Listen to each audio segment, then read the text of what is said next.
Hello, this is Point of Sale Terminal Security Uncovered. My name is Aleksei Stennikov, I am hardware researcher, and I'm going to talk about payment hardware security. When I started this research, I faced the lack of useful information related to these kind of devices. All vendors still keep in secret their technologies used in such hardware. Because of many reasons, point of sale terminal security is still a blind spot. This talk is a combination of 2 years of research related to payment devices, which handles your payment card data. I am going to present general approach to understand the internals of hardware, common weaknesses, and additionally some of our results. So let's start. As you can see, this presentation is divided to 2 main parts, hardware and software. Every topic in this list could be a separate talk, but I tried to highlight the most important things for each of them. At the first step, we have to understand that the PoS system is not equal to PoS terminal. Basically, point of sale terminal or pin pad is a part of point of sale system, or just a standalone device. Also, point of sale system may have a register, which in most cases built on Windows-based PC, additional hardware like barcode scanners, and can be integrated to ERP systems. Often when you see the title like someone hacked the PoS, it means hack of register or cashier workstation. Let's look at typical data flow in such systems to define entry points for intruder. This is typical point of sale interaction scheme. What can go wrong in this case? As you can see, pin pad has 2 kinds of interactions. First one is an interaction with terminal management system and payment processor through the internet. Second one is an interaction with point of sale application using local network. Communication channel between the pin pad and third-party application or point of sale application can be configured in 2 different ways, secure and insecure.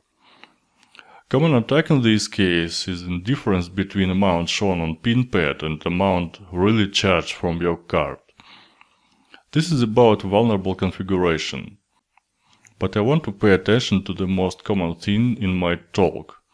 Just keep in mind to keep configuration as secure as possible if you are a maintainer of such systems. I am sure that you recognized at least 2 of these terminals. First 2 vendors are well known for United States and European countries. And as far as I know, PAX is widely used in Russia and Asian countries because it's cheaper than previous 2. If you try to connect to pin pad via network connection, you will be surprised. There are no listening ports and 1 or 2 outgoing connections to some bank servers. In this case, you have to look at other physical ports. The interfaces exposed to the intruder are basically attack surface. They can be divided to general communication interfaces like Ethernet, RS-232, different wireless interfaces, and specific payment card interfaces, EMV and NFC. In some documentation you may find information that some of them are not used, but in real life operating system has drivers and handlers for some specific peripherals like barcode scanners and external receipt printers. The next important thing is rules how the payment hardware should be built. I know that regulation is a boring stuff, but it may provide a lot of information about physical security tests and behavior. Every payment terminal should satisfy these requirements and regulations. In any other cases, it can be approved to work with payment data. The first one is pin enter devices physical security requirements. It defines protection measures against pin disclosure attacks like tamper detection, response mechanisms, and other cases. For example, if reader permits access to internal areas, it is not possible using this access area to insert pin disclosure bug. Also, sensitive functions or information are only used in protected areas. The next one is pin transaction security. They are almost the same. Both have purpose to prevent pin disclosing. These requirements also define tamper protection, sensitive data erasing, etc. etc. And what is the sensitive data is a question. Every vendor chose their own interpretation and way to erase. Let's have a look to common security mechanisms and anti-tampering. According to previous rules and payment system requirements, the following events should be registered, like a case opening, security circuit damage, power supply anomalies, also temperature anomalies, accelerometer anomalies, and finally, debug interfaces connection. 2 or more of them should be interpreted as intrusion. As a result, a terminal should log the event, erase encryption keys, delete sensitive information, and finally become a brick. This slide shows you a tamper detection list we have extracted from Ingenico Telium 2 operating system code. As you may see, there are a lot of power supply detectors, JTAG connection detector, and mechanical tamper detectors like meshes or switches. Let's look at each of them. When you disassemble Ingenico pin pad, you will see a lot of membrane switches. Some of them are assigned to real buttons like numeric and navigation buttons. They are highlighted as green color. But what are the red membranes? They are mechanical tamper detectors. They are pressed by the pin pad body when assembled. When you start to rotate any screw in order to disassemble, the microcontroller receives a hardware interrupt, wakes up and do defined actions to protect its data.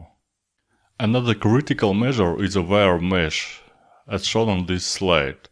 It has 2 main purposes, anti-drilling protection and obfuscation. Case on this slide covers smart card reader and registers drilling when protection circuit is destroyed. These kind of meshes you also may find on print circuit boards and ribbon cables. And finally, this is example of tampered devices as a result of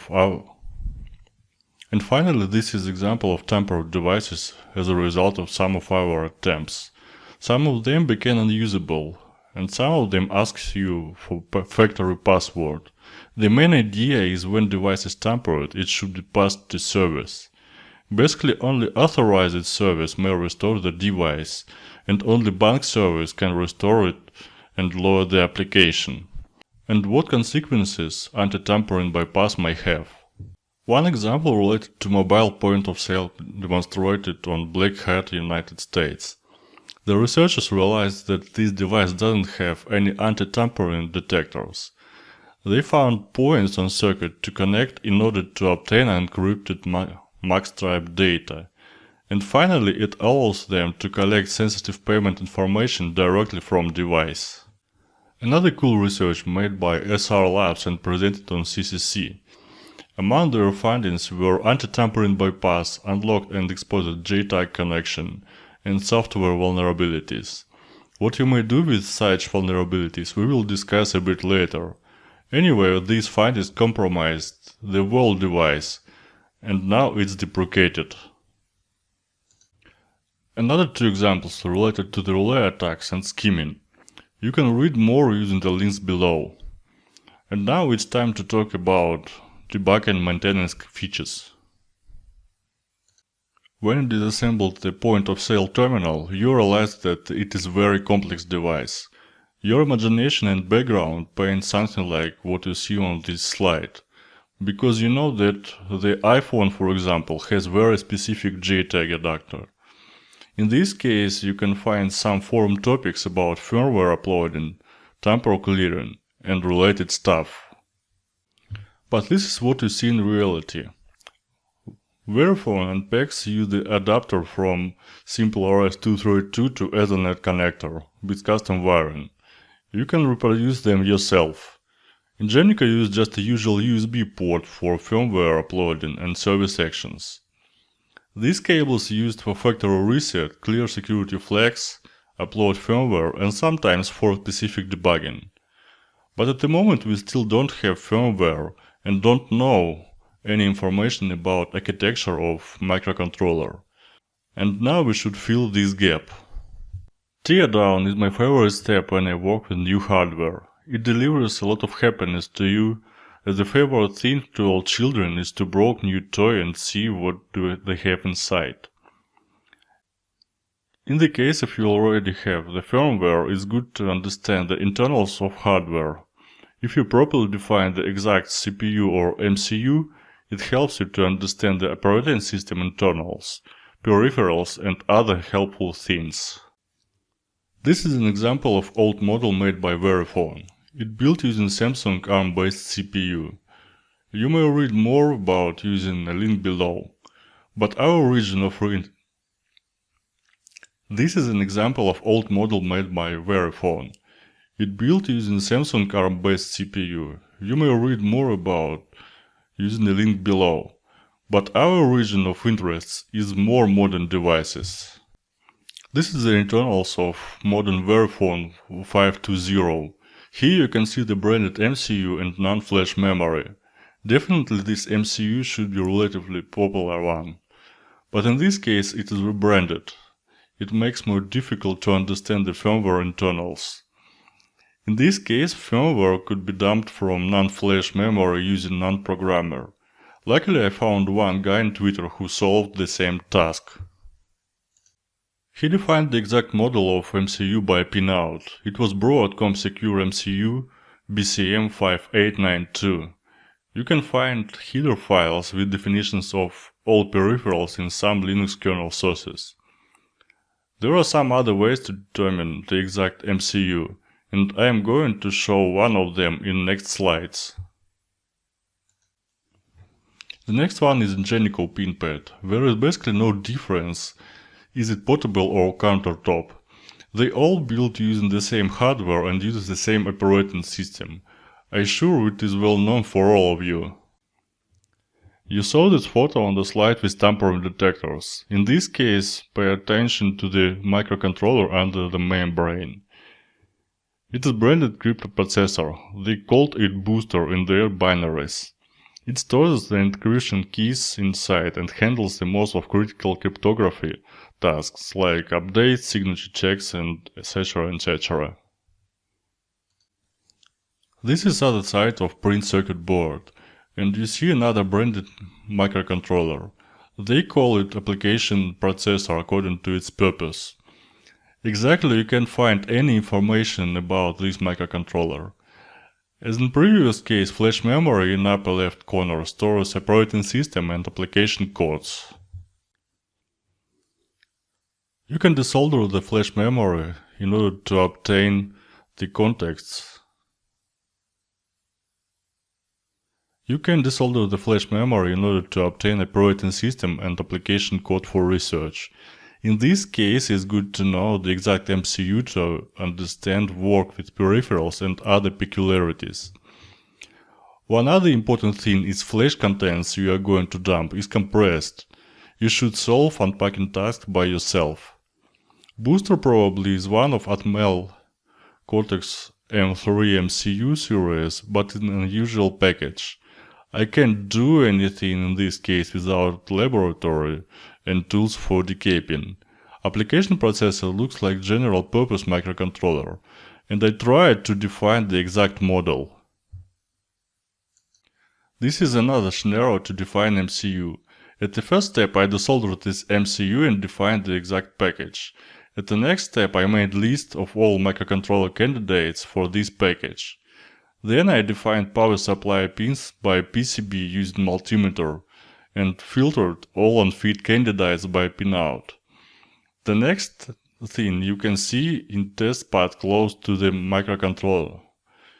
It may be interface used during production for factory flashing and setting up. This hypothesis is confirmed by pull-up resistor block.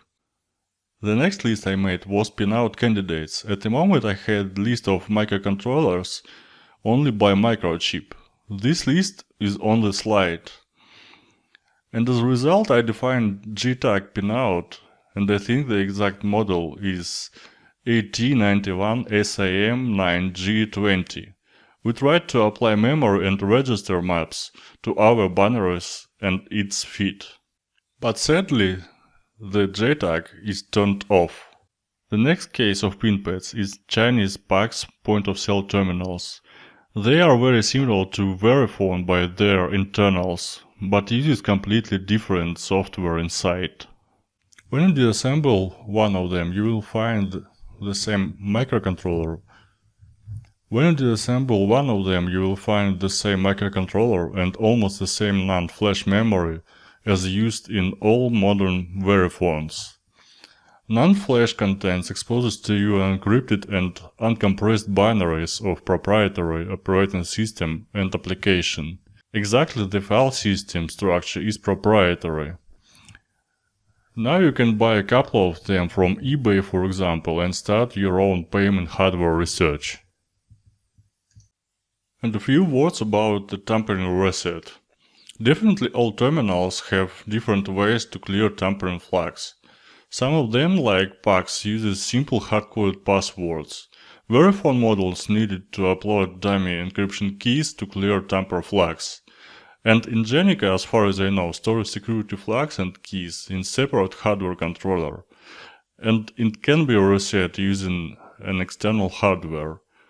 Also, some forum topics contain the information about maintenance, tampering, clearing, etc. etc. Here you may see tips from closed Russian forum about hard-coded passwords and special software. The true way to understand all things related to tampering is reverse engineering. What can you do if you can clear tampering flags?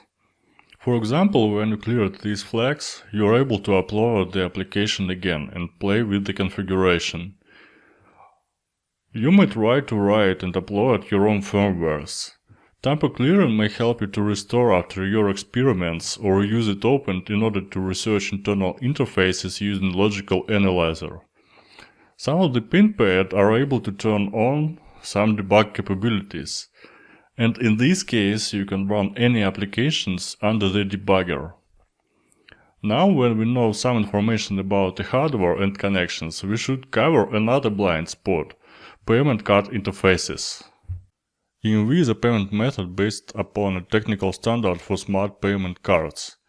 EMV originally stood for Europay, MasterCard and Visa, the three companies which created the standard. In the most cases, the hardware allows you to intercept and modify payment card data isn't cheap. In this case, we use the device called Smart Card Detective with custom firmware. Now it's not supported by original developer, but you can find the PCB and sources to assemble one for you. Here's a link with some information related to this device. In order to understand the EMV packets, you should read a bit about tag length value format. Then you should go to the official site of EMV and you will be surprised by the amount of information that you should read. Now you see some information available for download and related to EMV. Every of these documents is very thick because it defines all things started from physical layer and deep description for every tag of EMV. I recommend you to read them briefly at least. Another interesting thing is NFC interface. Frame format is close to the EMV, but the physical layer is near field communication. There are some approaches to start to work with NFC, depends on your skills. The most simple of them is Proxmark. Another way is assemble your own sniffer or repeater based on some available stuff like PN532 or TRF based board. Also, you can use Android device with NFC or something else that fits to your skills. Our assembly was PN532 based boards with Raspberry Pi Zero. It was cheap and dirty trick as you see, but the components for it available literally everywhere. And another batch of documentation. Now it is related to the NFC. There are many descriptions of contactless payment transactions. I also recommend read it briefly at least. Why is it important? Every card payment interaction has its own handler, and you are able to fuzz every tag and you will be surprised. And now it's time to discuss the software and firmware part of point-of-sale terminals. During our research we faced two different operating systems. Part of them was completely proprietary, like Verifone Verix, Ingenico Telium used by Ingenico, and PAX OS. They all have legacy codebase, proprietary binary format, etc. etc. Another part was Linux-based devices. Android devices in this case are out of our scope. The first thing we have to understand is device boot order. It also has a lot of legacy because almost all of these operating systems developed before traditional secure boot approach became a mainstream. After reset, zero-stage bootloader should be started. Usually it located inside microcontroller in form of mask read-only memory. It loads the next step bootloader from flash memory and checks its cryptographic signature using the key stored in OTP, read-only memory, or any secure memory. Every next step bootloader also should check the cryptographic signature of every loaded piece of code, etc. etc. Every vendor reinvented their own boot order in this case. Sometimes the boot chain is very long. Finally, when operating system loads an application, it also should check its signature. This slide shows you the boot log from the Linux-based Verifone. Before the kernel started, we can see bootloader output. In this case, it is very talkative. It's called SBI. Now we know its version. Also, it can load some files from the USB stick, and it loaded U-boot. And finally, kernel output disclosed the CPU model. Now you see the Verix operating system based Verifone output. Surprisingly, it started the same bootloader. Again, it can work with USB sticks, but in this case it loads the proprietary operating system kernel. Please look at the operating system kernel output. Here you can see the Broadcom CPU model that was previously rebranded to internal Verifone name. In both cases, this bootloader located at the start of NAND flash. When we dump the SBI bootloader, we are able to disassemble and research it. Surprisingly, it has a lot of features for factory resetting, maintenance, and building command line interface. But to run this command line interface, you should exploit a vulnerability related to arbitrary memory write that we found during our research. Another good example is Ingenico Telium 2 based pin pads. Its maintenance mode contained a lot of features like boot tracing, firmware upload, operating systems and application updates, application tracing, application debug, and also undisclosed command line interface. Well, how to get into these maintenance modes? The answer we found in official documentation. As you see, to enter this mode you have to press F2 and F4 during the boot of pinpad and enter the password. The default password in this case discussed many times, but no one changes it, surprisingly. You may think that another terminals have more secure ways to enter this mode. This is Linux-based Verifone model from MX series, and surprisingly it has the same password with different hotkeys to enter the maintenance mode. It called the system mode in this case. At the first time when you enter to this mode, it asks you to change the password, and please look at that official screenshot. We all see that many people changes password to the same except one last digit. Completely different approach we found in Ingenico Telium operating system based terminals. They use a special software called LLT, as shown on the pinpad display. What can go wrong in this case? The application establishes the PPP connection over virtual USB serial. When it sends some bytes to pinpad, and pinpad launches the internal FTP server. This FTP server used for updates and configuration. The directory structure is shown in the LLT software interface. And the fun facts. The PPP connection uses constant hardcoded credentials. Custom protocol is clear text and has always the same bytes to open the FTP server. The FTP server also uses constant hardcoded credentials like FTP user or FTP password. You may do these findings without any reverse engineering. Just launch any USB sniffer on this USB bus and you surprisingly see that there is no encryption. And finally, you should pay attention to alternative work modes. In the case of Ingenico, it's called mock-up mode and used for some software demonstration. Some security features are turned off in this mode. For other terminals like PAX, you may find special firmwares that don't register tampering and allows you to run any applications without any cryptographic checks. The only one thing you will see in this case, this notification when device turns on. And now it's time to summarize all of our results in this research. Let's start from this well-known Linux-based Verifone of MX series. In this case, we don't discuss any old Verifone MX models, because they are deprecated by payment system, because they were very buggy. At the first look, the security measures are enough to make device unhackable.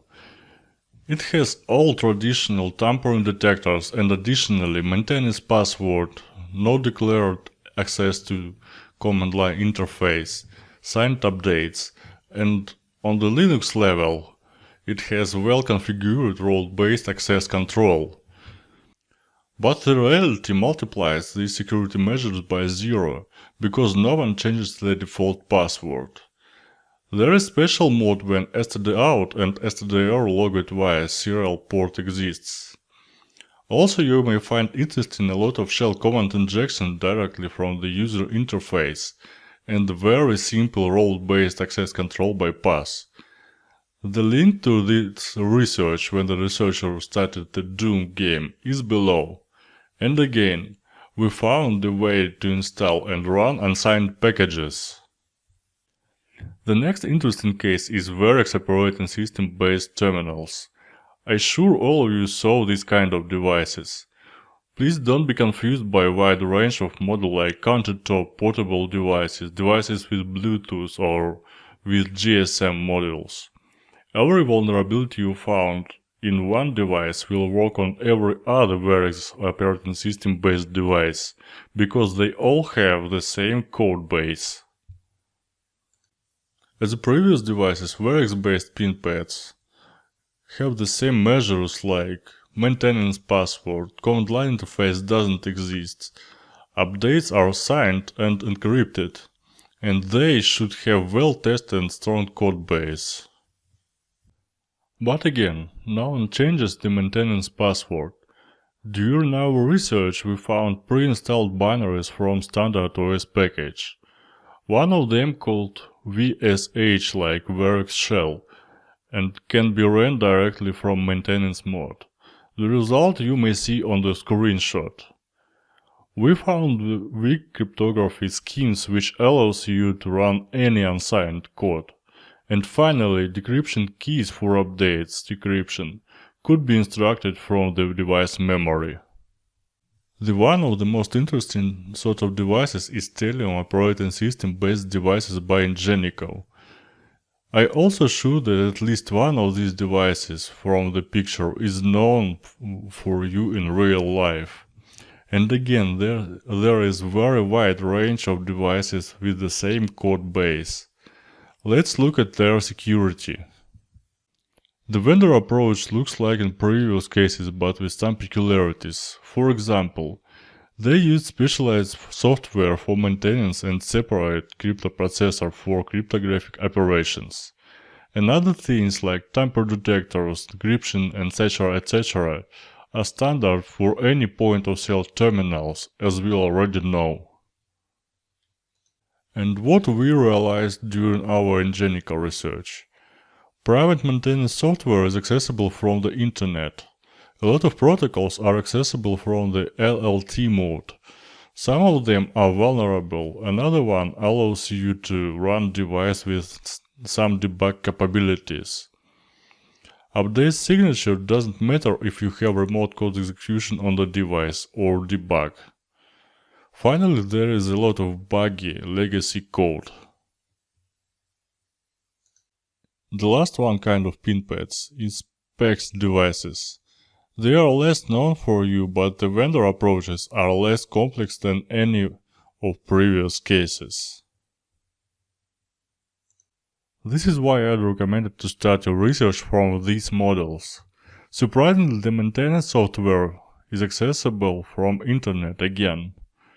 Also, you can find operating system builds with turned-off security features for testing your own applications and to play with operating system kernel. And probably you may do a lot of findings related to the legacy code base.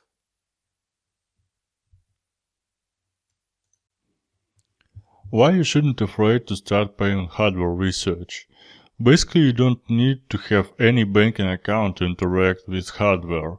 The only thing you need at start is buy a couple of such pin pads and be ready that some of them goes to the trash bin. The approximate list of our findings is on the slide. There are a lot of untested critical code.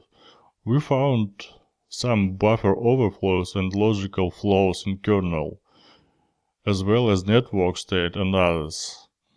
Almost all vulnerabilities are exploitable easily. Insecure maintenance and special modes with default passwords. Also, you may find altered and debug signed operating system builds as well as maintenance software and software development kits. And what is the impact of such findings, flaws and vulnerabilities? First of all, you have to understand that this hardware works with your payment card data. It means that hardware works with your money directly. The very short list of different attacks is on the slide. I have to say a few words about fake PoS. If you were or live in Europe, you saw a lot of terminals in almost every touristic shops. The only one reason why it happens is in different rules for different terminals with different payment systems. When your card swiped or inserted in fake, not licensed and evil pin pad, your money became not yours. It happens because someone bought the point-of-sale terminal with not banking application but evil. You may see on this slide advertisement about selling such firmware on some Russian underground forum. Any other attacks are mostly understandable, and you may read more about them in open sources. This is another short list, but in this case it contains vulnerabilities were found by our team. As you may see, there exist such things like hard-coded credentials, insecure clear text and vulnerable protocols, a lot of arbitrary code executions, etc., etc. And one of my favorite is the last one, operating system independent code execution in Verifone bootloader. Soon we are going to disclose technical details for every CVE from this list, but it would be a bit later. Finally, I want to thank these cool guys for their work and help. It was great to work together on this research. The team members are Timur Yunusov, Dmitry Sklarov, Igor Zaitsev, Vladimir Kanonovich, Artem Ivachov, and Maxim Kozhevnikov. And that's all for today. If you have any questions, suggestions, or topics to discuss, feel free to contact me. Thank you for your attention and stay healthy.